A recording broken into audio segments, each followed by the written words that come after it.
Ancient DNA reveals intriguing details about the 6th century Chinese emperor.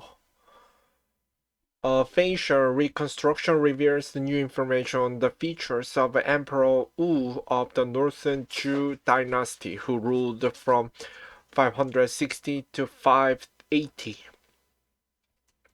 CNN, ancient DNA recovered from the remains of 6th century Chinese emperor who ruled during the country's dark ages, has shed some light on what the leader may have looked like. Emperor Wu ruled China as part of the Northern Zhou dynasty from 560 to 580 and is credited with unifying the northern part of the ancient China during the particularly rhetoric chaos period. Archaeologists found his tomb on northwest China in 1996 in a study published Thursday in the journal Current Biology. Researchers analyzed genetic material from his remains, which included a newly complete skull. They gleaned information about his appearance, health, and ancestry.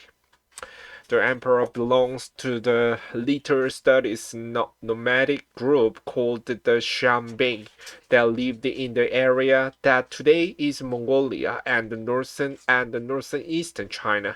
The analysis of the genome sequenced from the DNA suggested Wu had brown eyes, black hair, and dark to intermediate skin color.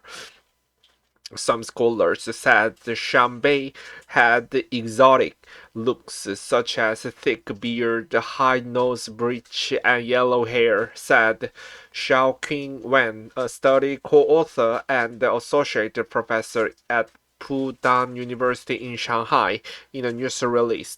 Our analysis showed the Emperor Wu had typical East or Northeastern Asian facial characteristics.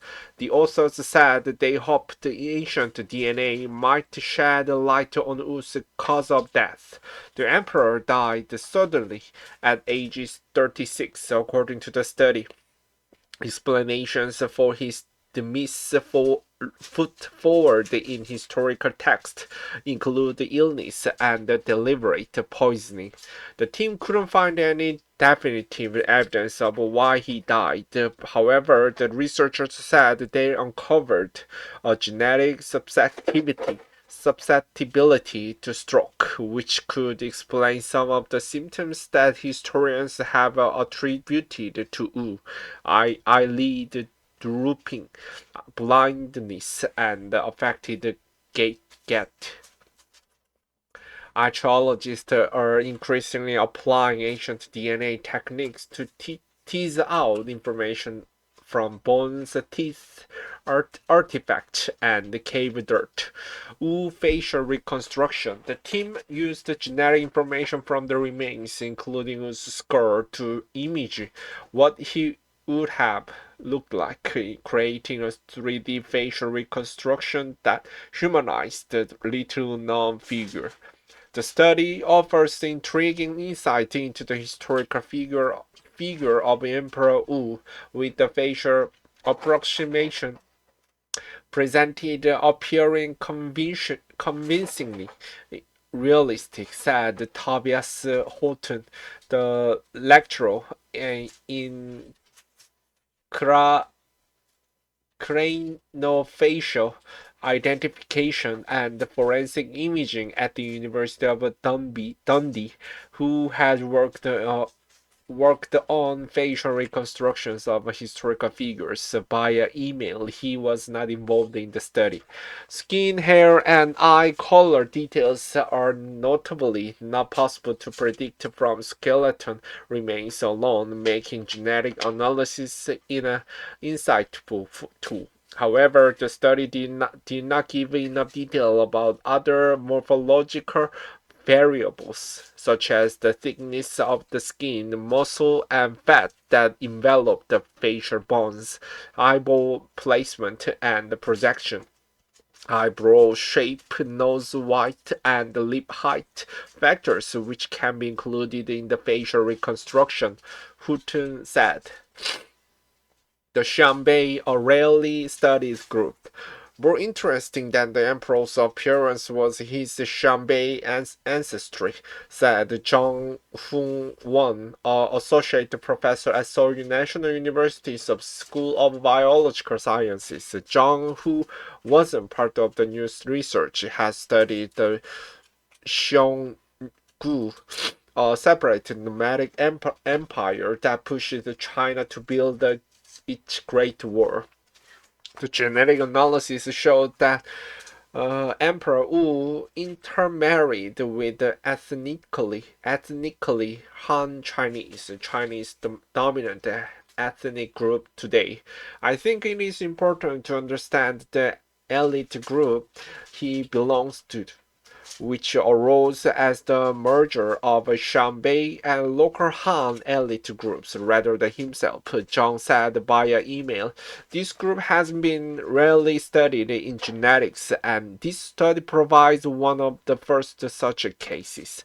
Zhang compared the Xianbei and Xionggu to Germanic tribes such as the Frank and Goth that occupied the part of the Roman Empire as it collapsed.